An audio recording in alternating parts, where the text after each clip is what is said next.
आज का टॉपिक है इंग्लिश की कुछ उन छोटी छोटी बातों के बारे में जानना जो दिखने में बहुत कॉमन महसूस होती हैं पर उनका मीनिंग बहुत टिपिकल होता है। जैसा कि हम बोर्ड पे सबसे पहले नंबर पे लिखा हुआ शब्द देख सकते हैं, वो है क्रूसीफिक्स।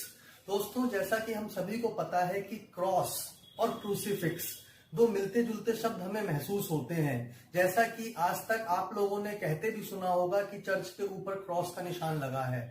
आपने ये भी लोगों को कहते सुना होगा कि कई लोग गले में चर्च के क्रॉस का निशान पहनते हैं। तो हमारे समझने के लिए जो आज की बात है वो ये है दोस्तों, कि वो क्रॉस का निशान जो चर्च के ऊपर लगा होता है, अगर उसके ऊपर जीसस क्राइस्ट भी हमें दिखते हैं या लगे हुए मिलते हैं तो वो तो क्रूसीफिक्स कहलाता है। और कोई भी कॉमन क्रॉस, चाहे वो ऐसा क्रॉस हो चाहे वो प्लस के निशान वाला क्रॉस हो, अगर वो बिना जीसस क्राइस्ट के है तो उसे हम क्रॉस कहते हैं। तो पहला शब्द क्रूसीफिक्स अपने आप में यही कहता है कि वो क्रॉस जिसमें जीसस क्राइस्ट एफिक्स होते हैं वो क्रूसीफिक्स कहलाता है। बाकी सारे जितने भी दो लाइंस इस तरह से एक दूसरे को काटती हैं वो क्रॉस कहलाते हैं। दूसरे नंबर पे दोस्तों शब्द लिखा है एवरीवन। एवरीवन को लिखने के दो तरीके हैं। एक तरीका है एवरीवन एक साथ लिख दिया जाए, दूसरा तरीका है एवरी को अलग और वन को अलग लिखा जाए। जैसा कि आप पहले नंबर पर देख सकते हैं, जब कहीं भी एवरीवन एक साथ लिखा होता है उसका मतलब होता है एवरीबॉडी, और जहां पर एवरी और वन अलग अलग लिखे होते हैं जिस प्रकार इस तरह से, वहां पे एवरीवन का मतलब होता है हर कोई, इंडिविजुअल, हर इंसान।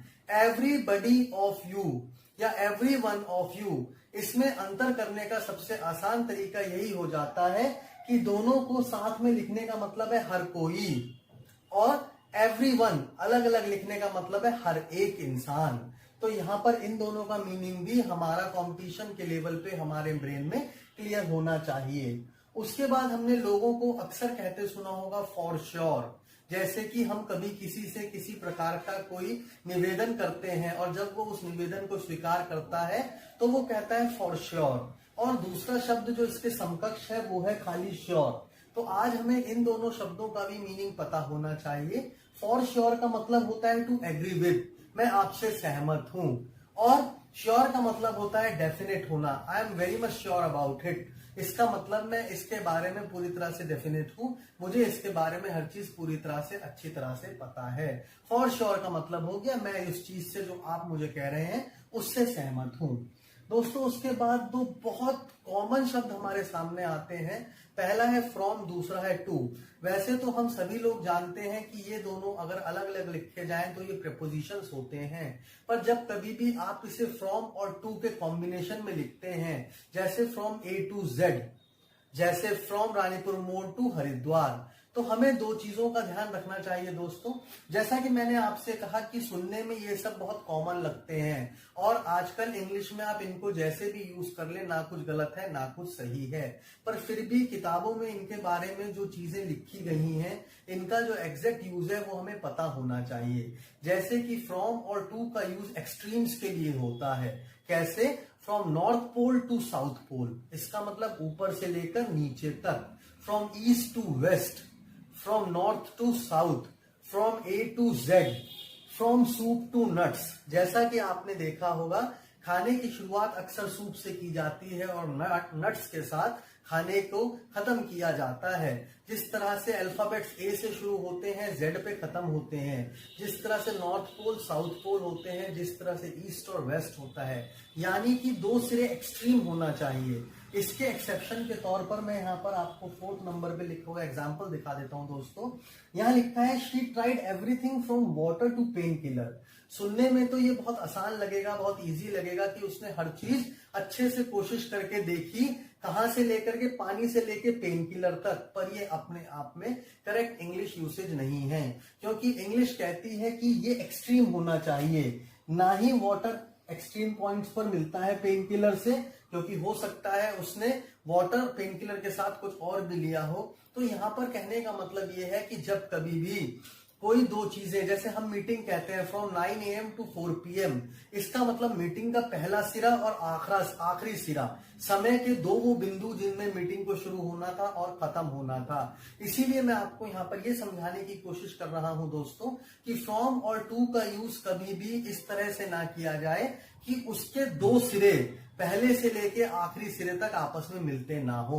जब कभी भी दो सिरे आपस में मिले, शुरुआत और अंत का, तभी फ्रॉम और टू का यूज हम इंग्लिश में करते हैं। उसके बाद दोस्तों आप लोगों ने अक्सर लोगों को कहते सुना होगा PNB बैंक, SBI बैंक, मैंने अक्सर लोगों को सुना होगा।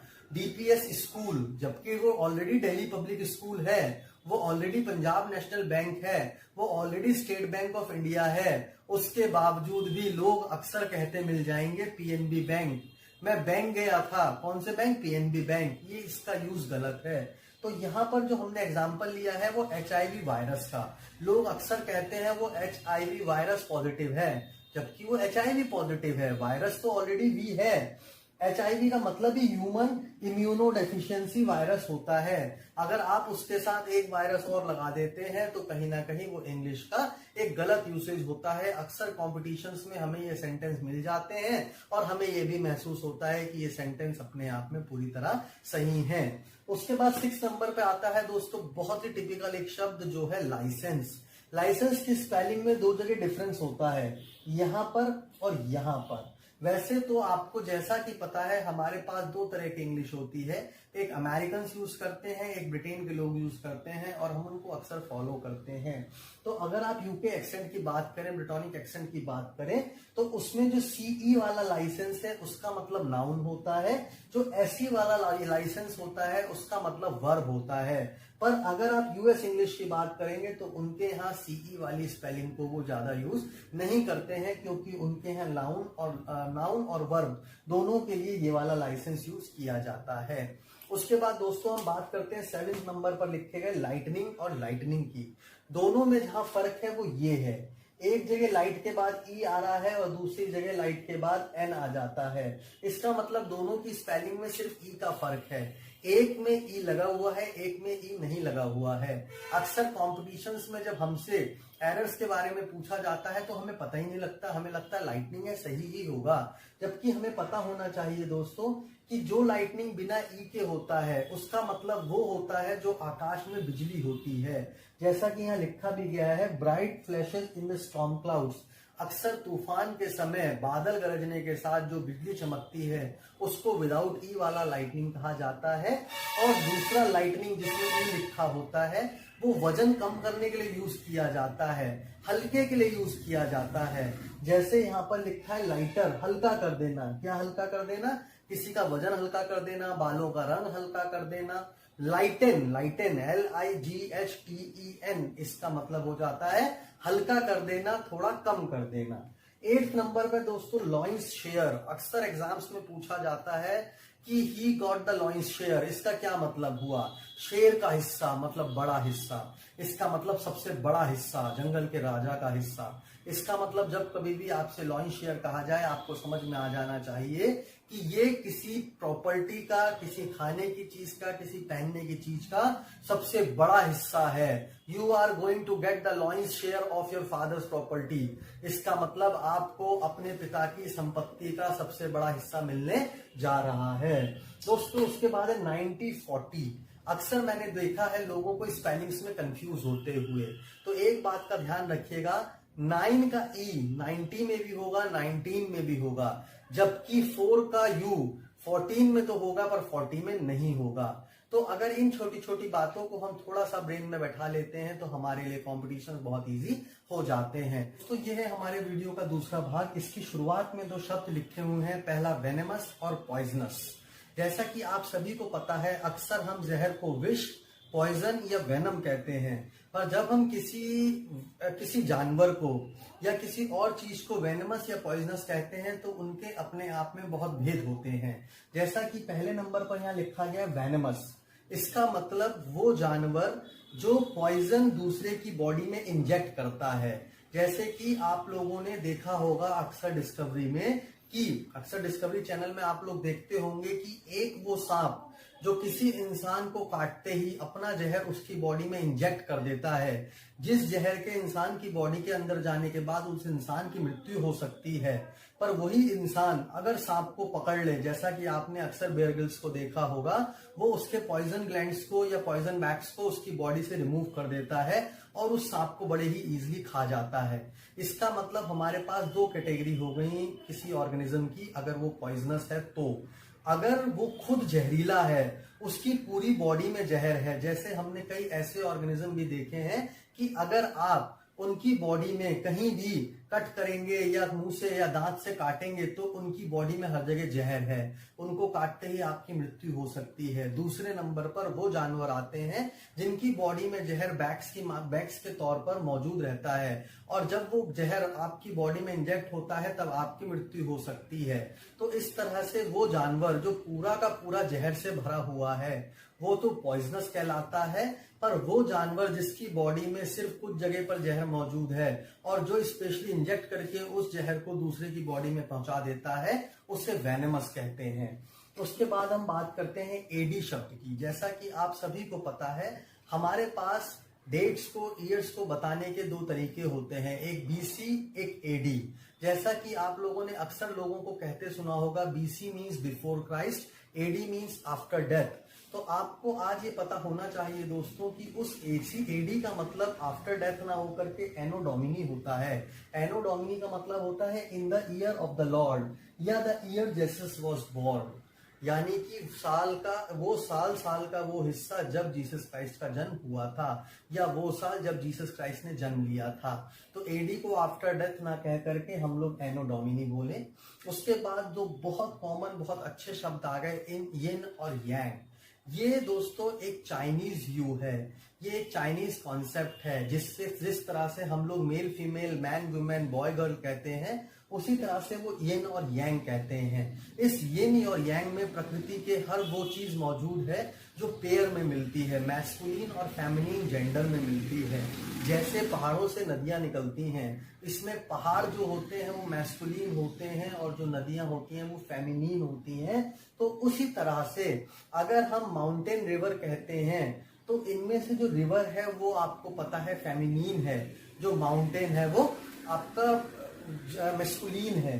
तो यहाँ पर यिन जो होता है वो फीमेल फैक्टर के लिए यूज किया जाता है, यांग जो होता है वो मेल फैक्टर के लिए यूज किया जाता है। अगर मैं आपसे कहूं ये मैन एंड वुमेन लिखा है, सॉरी वुमेन एंड मैन लिखा है, तो इसका मतलब ये यिन और यांग चाइनीज में लिखा है। दोस्तों उसके बाद दो और शब्द हैं, पहला है विजुअली इंपेयर्ड और दूसरा है ब्लाइंड। अक्सर हम उस इंसान को भी विजुअली इंपेयर्ड कह देते हैं जो ब्लाइंड होता है, जबकि हमें इन दोनों का मतलब समझने की जरूरत है। विजुअली इंपेयर्ड वो कोई भी इंसान हो सकता है जिसको विजन इफेक्ट होता है, यानी कि जिसकी आंखों में, जिसकी नजर में कुछ ना कुछ प्रभाव ऐसा होता है जिससे वो डिफेक्टेड हो जाती हैं। जैसे कि यहाँ पर लिखा भी गया है कि एक वो इंसान जिसको विजन, आंखों से रिलेटेड प्रॉब्लम होती है, वो विजुअली इंपेयर्ड होता है। ब्लाइंड वो इंसान होता है जिसकी आंखों में रोशनी नहीं होती है। दोस्तों उसके बाद है यूटिलाइज। आप लोगों ने अक्सर देखा होगा कि हम दो शब्दों में कई बार कंफ्यूज होते हैं, पहला है यूज, दूसरा है यूटिलाइज।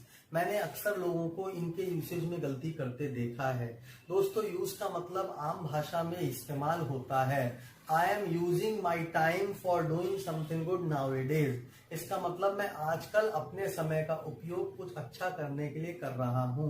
जबकि यूटिलाइज का मतलब होता है कोई भी वो चीज जिसका यूज हम उसकी अपनी क्वालिटीज के अलावा किसी दूसरे तरीके से भी कर लें। जैसे आपने अक्सर देखा होगा, एक छोटी सी बात मैं आपको बताने जा रहा हूं कि कई बार आपने देखा हम बुक्स को पढ़ रहे होते हैं और कई बार उन्हीं बुक्स का ढेर लगा के हम उसके ऊपर सो रहे होते हैं मीन्स उसके ऊपर सिर रख के लेट जाते हैं। कई बार हम एक तकिए को सिर के नीचे रखते हैं, कई बार उसी तकिए को अपनी गोद पे रख लेते हैं और उसके ऊपर किताब रख के पढ़ने लगते हैं। तो इसका मतलब हमने बुक्स को दो तरीके से यूज करा, पहला पढ़ने के लिए, दूसरा सिर के नीचे रखने के लिए। उसी तरह पिलो को हमने दो तरह से यूज करा, एक बार सिर के नीचे रखने के लिए, दूसरा अपनी गोदी में थोड़ी हाइट बढ़ाने के लिए। तो जब हम ऐसे किसी चीज का यूज करते हैं तो उसको यूज ना कह करके हम यूटिलाइज करना कहते हैं, क्योंकि हम उसकी नॉर्मल क्वालिटीज से बढ़ करके उसका यूज करने लग जाते हैं। लुक का मतलब होता है जब पर्टिकुलर आप किसी चीज को देख रहे होते हैं, जैसे I am looking at the sky, I am looking at the stars, I am looking at the scenery, I am looking at the book, या कुछ भी जो आपके मन में हो, जिस चीज को आप पर्टिकुलर उस समय देख रहे हो। जबकि सी का मतलब होता है जब कोई चीज आपके सामने आ जाए, भले ही आप उसको देख रहे हो या ना देख रहे हो। Did you see what just passed, क्या आपने देखा था, क्या तुरंत पास हुआ था। इसका मतलब हो सकता है आप उस चीज की तरफ नहीं देख रहे थे, फिर भी वो आपके सामने से पास हो गई थी। तीसरे नंबर पे आता है दोस्तों वॉच। वॉच का मतलब होता है जब कोई चीज बैठकर, खड़े होकर आप देखते हैं मूव करती हुई, जैसे स्पेशली मूवी स्क्रीन के ऊपर। आप किसी ऐसी चीज को वॉच नहीं कर सकते जो स्टेबल हो, जो आपके सामने ना मौजूद हो। आप उसी चीज को वॉच कर सकते हैं दोस्तों जो आपके सामने मूवी के तौर पर मूव करती दिखाई दे।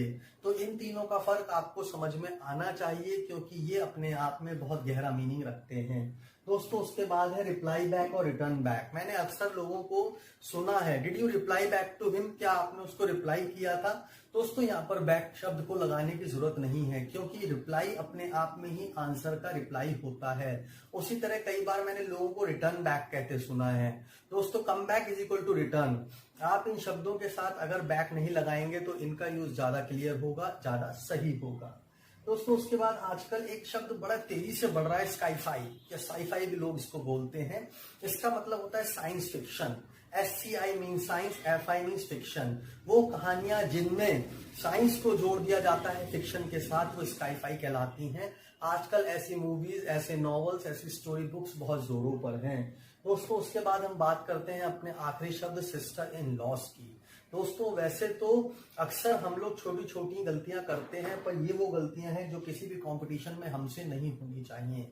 जब एक नंद है, या एक भाभी है, एक देवर है, एक देवरानी है, एक साला है, एक साली है, तो सिस्टर इन लॉ है, ब्रदर इन लॉ है। पर यही गिनती में अगर ज्यादा हो जाए तो sisters in law, brothers in law हो जाता है, ना कि सिस्टर इन लॉज या ब्रदर इन लॉज। इसका मतलब आपको ये ध्यान रखना है कि एस यहां ना लग करके यहां लगे, क्योंकि यही इसका प्रॉपर यूज है, राइट यूसेज यही इसका बताता है। दोस्तों हमारे आज के वीडियो में हमने कुछ उन बातों के बारे में जाना जो दिखने में बहुत कॉमन महसूस होती हैं, अक्सर आम बोलचाल की भाषा में हम इन पे बहुत ज्यादा ध्यान भी नहीं देते हैं, और कई बार कंपटीशन में इनके यूसेज में अपने आप को असमर्थ भी पाते हैं। तो आज की ये क्लास उन्हीं सभी कॉम्पिटिटिव एग्जाम की तैयारी करने वाले एस्पायरेंट्स के लिए थी, जिनके लिए ये टॉपिक्स आने वाले एग्जाम्स में पूछे जा सकते हैं। आगे भी हम अपने इस क्रम को जारी रखेंगे। आज